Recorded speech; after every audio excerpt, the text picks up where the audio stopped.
Il y a un passage que tu as peut-être déjà vécu, que tu es peut-être en train de vivre, ou que tu seras peut-être amené à vivre.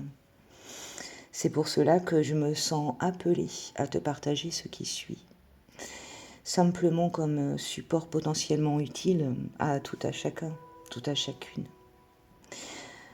Je veux te parler du passage radical où tu as lâché ton ancien personnage pour redevenir toi, le vrai toi.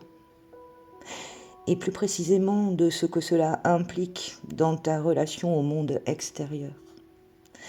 Car oui, quand tu redeviens vraiment toi, le temps de brûler les façades sociales s'impose. Ce temps vient inévitablement car il ne suffit pas de te détacher intérieurement de ton passé, de tes douleurs, de tes anciens comportements. Il te faut aussi détruire les personnages que tu continues à entretenir pour satisfaire les attentes des autres. Et cette étape change définitivement la manière dont tu te tiens dans le monde. Il est important de constater que la majorité des gens ne vit pas réellement. Non, la majorité performe, joue un personnage construit progressivement pour obtenir de la reconnaissance, de l'acceptation, pour éviter le rejet et maintenir un semblant de stabilité sociale. Et nous sommes toutes et tous passés par là un jour. Il faut le reconnaître. Cela s'explique parfaitement car depuis l'enfance, tu apprends instinctivement quels comportements attirent l'approbation, quelles émotions doivent être cachées, quelles vérités risquent de déranger les autres. C'est comme ça que tu as peu à peu fabriqué ton identité sociale suffisamment acceptable pour survivre dans ton environnement. Et après des années, tu finis par oublier qu'il ne s'agit en réalité que d'un masque. Là où ça coince parfois, c'est que ces personnages, une fois débusqués, peuvent devenir difficiles à abandonner, car ils sont liés à des récompenses psychologiques puissantes. Être validé procure un sentiment temporaire de sécurité. Être compris, comprise, donne l'impression d'exister. Être reconnu crée une illusion de valeur. Et c'est pour cela que beaucoup passent leur vie entière à protéger une réputation, au lieu de protéger leur conscience. Mais toute renaissance réelle exige un sacrifice brutal, la destruction volontaire des façades qui maintiennent en vie l'ancien toi. Ne t'imagine surtout pas que cette étape va être une jolie croisière paisible. Non. Comprends bien ceci. Ton ancien personnage n'existe pas seulement dans ton esprit. Cela serait trop simple, trop beau. Non. Ton ancien personnage existe aussi dans le regard des autres. Et oui, il fallait le voir. Et certaines personnes te connaissent uniquement à travers une version limitée de toi-même. Elles ont mémorisé tes anciennes réactions, tes anciennes peurs, tes anciens comportements.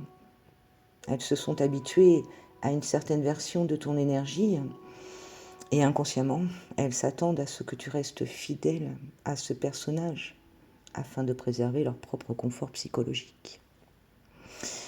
Sauf que toi, tu n'es plus au même endroit. Tu t'es libéré de ta roue de hamster depuis un moment déjà. Et eux ne l'ont pas vu venir. Voilà pourquoi toute transformation profonde provoque toujours des frictions, des résistances sociales. Car oui, au moment où tu changes intérieurement, certaines relations deviennent soudainement instables. Les personnes habituées à ton ancien fonctionnement ressentent un déséquilibre, car toi tu as justement retrouvé ton propre équilibre. Ça peut sembler ironique à première vue, mais c'est réel. Ces personnes ne comprennent pas pourquoi tu es plus distant, distante, ou plus silencieux, silencieuse. plus difficile à manipuler émotionnellement. Car oui, maintenant, tu t'affirmes, tu t'assumes et tu te respectes. Et là, tu t'entends dire, tu te fais presque même accuser d'avoir changé. Et oui, oui, oui, tu as changé. Alors prends-le pour un compliment, vraiment. Tu peux même, si tu le souhaites, les remercier de l'avoir remarqué. Car même si les autres regrettent ton ancienne prévisibilité et leur perte de contrôle sur toi qui va avec, toi maintenant, tu as décidé fermement et définitivement de reprendre ta souveraineté. Tu avances. Et cela dérange profondément certaines relations fondées sur les rôles psychologiques habituels. Si tu restes fragile, les autres peuvent continuer à se sentir forts. Si tu restes dépendant, dépendante, émotionnellement, les autres peuvent conserver leur influence. Et puis, il y a aussi la perception que l'autre a conservé de l'ancien toi. Sauf que cette version n'existe déjà plus. Tu as lâché enfin tes anciens schémas, car c'est bon. Tu as compris le jeu maintenant. Et les autres peuvent ressentir inconsciemment une perte de pouvoir, mais ça c'est à eux de le gérer, pas à toi. Voilà pourquoi la renaissance exige le plus souvent une phase de solitude intense, qui n'est ni romantique ni esthétique, bien au contraire. Là, il s'agit d'une solitude psychologique réelle. Et dans cette phase, tu cesses peu à peu de nourrir les anciennes dynamiques sociales que tu entretenais avec ton ancien personnage. Dans cette phase, tu réduis certaines interactions devenues superficielles. Dans cette phase, tu cesses d'expliquer ta transformation. Tu cesses de chercher l'approbation immédiate des autres. Même si tu as repris la place qui est la tienne simplement en étant réellement toi, au début tu peux ressentir un vide désagréable, inconfortable. Mais dis-toi que c'est passager, car ça l'est. Alors, respire. Car maintenant, ton estime de toi ne dépend plus de la validation des autres. Ton énergie ne dépend plus des réactions des autres. Ta confiance ne dépend plus de l'attention des autres. Tu sais désormais que tu n'as plus besoin de dépendre du regard des autres pour te définir.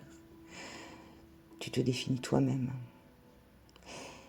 Et ce sont certaines de tes expériences sociales ou certains événements qui t'amènent précisément à avoir les compréhensions salvatrices nécessaires pour lâcher vraiment ton ancien toi et le laisser enfin partir. C'est là que tu te permets d'être qui tu es vraiment, d'être qui tu as toujours été finalement, mais tu l'avais juste oublié. Alors maintenant que la mémoire t'est revenue, célèbre-toi toi-même. Remercie les expériences ou les événements qui t'ont déclenché. C'est un cadeau, conscient ou inconscient, mais c'est un cadeau. Et surtout remercie-toi, toi, d'avoir su, peut-être après coup, voir ce cadeau qui t'a été offert et que tu as finalement accepté avec joie. Je dédie cet audio à toutes celles et ceux qui se sentiront moins seuls et se reconnaîtront dans ce partage. Je dédie aussi cet audio à toutes celles et ceux qui m'ont bousculé, volontairement ou involontairement, m'ayant ainsi permis de franchir ce passage à mon tour. Merci pour ton écoute.